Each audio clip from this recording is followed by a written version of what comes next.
الاتنين دول 5 من أولادهم اختفوا وقعدوا أكتر من 20 سنة يدوروا عليهم. جورجيو وماريا. جورجيو اتولد سنة 1895 في إيطاليا. هرب جورجيو من إيطاليا لأمريكا بسبب الظروف اللي كانت في إيطاليا السياسية وكمان الحرب العالمية الأولى والتجنيد الإجباري.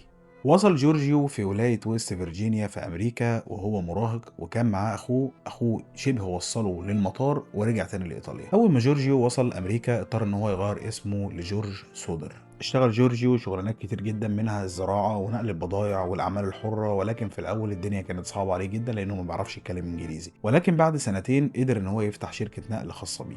العيلة كانوا عايشين في أمان وسلام وكانوا من مشاهير المنطقة لأنهم كانوا بيمثلوا 2% من سكان المنطقة كلها. الكل طبعا كان بيحب جورج وكانوا بيقربوا منه واللي يقعد معاه ويتكلموا معاه، وفي يوم من الأيام كانوا بيتكلموا في السياسة وحصل حاجة غريبة جدا. كان كل سكان المنطقة اللي معظمهم طليان قاعدين بيتكلموا عن أحوال إيطاليا والحرب العالمية الأولى، وذكر اسم موسوليني، وجورجيو أول ما سمع اسم موسوليني اتضايق جدا وقعد ينتقده. جه واحد من كبار ومشاهير المنطقة مشهور عنه إن هو أصلا في المافيا قال له إن بيتك هيولع كله. مر شهور على الكلام ده والكل نسي اللي حصل، وفي ليلة الكريسماس سنة 1945 نفس السنة اللي حصل فيها الحوار بينه وبين الراجل اللي شغال في المافيا أو اللي المفروض شغال في المافيا، العيلة كلها قاعدة ما عدا أكبر اتنين من ولاد جورجيو وماريا، وباقي الأولاد طلبوا من الأم إن هم يلعبوا في الدور العلوي في البيت. الأم وافقت ودخلت تنام وصحت على مكالمة تليفون الساعة 1 بالليل، ولكن طلع حد طالب الرقم غلط، ودخلت تكمل نوم وسمعت صوت حاجة تقيلة جدا وقعت على سقف البيت، ولكن ما اهتمتش وكملت نوم. بعدها بنص ساعة صحت ماريا على ريحة دخان مالية البيت كله. صحت جورجيو بسرعة وجريوا خدوا اللي كان في طريقهم، كانوا 3 ولاد بس من أولادهم، وخرجوا بره البيت. وبكده بقى عندنا ال5 أولاد اللي كانوا بيلعبوا في الدور العلوي ومحدش كان عارف يوصل لهم. جورجيو حاول إن هو يطلع لهم، ولكن السلم اللي كان جوه البيت كان مولع كله، وقال ان هو يطلع لهم من بره من الشباك، ولكن ملقاش السلم الخارجي، ففكر ان هو ممكن يطلع لهم برفعه من الرفعات اللي عنده اللي بيستخدمها في الشغل، ولكن لقاهم كلهم سلوكهم مقطعه. وقف جورجيو وماريا واولادهم قدام البيت المولع لحد ما جت الشرطه والمطافي وقدروا ان هم يطفوه، وفضل مولع 45 دقيقه كاملين.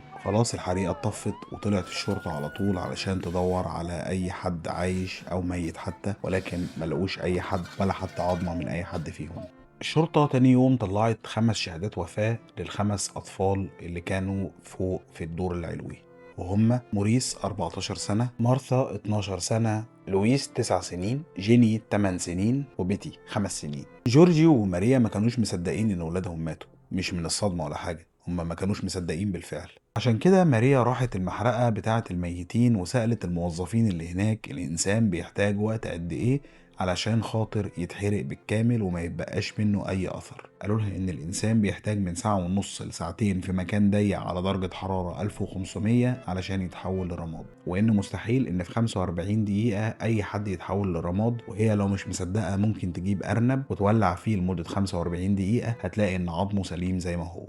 ولما روحت جابت بالفعل أرنب وعملت التجربة اللي هم قالوا عليها وطلع كلامهم صح، ورجعت البيت لأول مرة من فترة من بعد الحريقة لقت إن العفش وبعض الأجهزة الكهربائية مش محروق بالكامل. طبعا استغربت وقالت إزاي إن العفش أو الأجهزة الكهربائية ما اتحرقوش بالكامل وولادي أصلا ملهمش أي أثر. وتقرير الشرطة كان غريب جدا لأن اتقال فيه إن الحريقة حصلت بسبب ماس كهربائي، والكهرباء كانت شغالة ساعة الحريقة وحتى بعد الحريقة. وعامل التليفونات لما جه يصلح التليفون قال إن السلوك مقطوعة بشكل يدوي مش بسبب الحريقة. وكمان جه كذا بلاغ للشرطة عن وجود 5 أطفال مع 2 رجالة و2 ستات، وكان شكلهم مرعوب، وكل ما حد كان يقرب منهم كانوا يقولوا لهم ما بيتكلموش غير إيطالي. ده غير إن في مكالمة جات لجورجيو من مجهول واتقال له فيها إن أطفالك بخير ولكن مش هيرجعوا لك تاني. ده حتى السلم اللي كان جورجيو بيحاول يطلع بيه للشباك لقوه مرمي على بعد 70 متر من البيت. وهنا ظهر الفساد بتاع الشرطة، لأن بعد كل الأدلة اللي موجودة على وجود شبهة جنائية الشرطة قفلت المحضر على إنه حريق نتج عن ماس كهربائي وبس. ولكن جورجيو وماريا كرسوا حياتهم إن هم يدوروا على أولادهم ال5، وكمان جورجيو عمل يافطة على الطريق السريع بصورة أولادهم ال5، وكان جورجيو كل يوم بيروح عند اليافطة دي ينظفها علشان التراب ما يغطيش على ملامح أولاده. وبعد 20 سنة من الحادثة جالهم جواب فيه صورة لشاب ومكتوب على ظهرها بنحبكم جدا ولكن ما تدوروش علينا. وبعدها مات جورجيو وماريا وهم بيدوروا لسه على أولادهم ال5 وما يعرفوش إن كانوا عايشين أو ميتين. وحتى سيلفيا بنت جورجيو وماريا اللي كان عندها 2 سنين بس ساعة الحادثة فضلت تدور على اخواتها الخمسة لمدة 70 سنة. ده غير ان هي اللي وثقت كل حاجة حكيناها في القصة بتاعت النهاردة. انا رأيي ان هم فضلوا عايشين من بعد الحادثة، وده كان انتقام من الراجل اللي هو المفروض ان هو شغال في المافيا، وعمل حريقة بس علشان خاطر يخطف اولاده، لان هو جاله كذا جواب ودليل يعني عن ان هم عايشين. لو انت رأيك من رأيي اكتب لي في الكومنتس كده وقول لي يعني انت شايف ايه.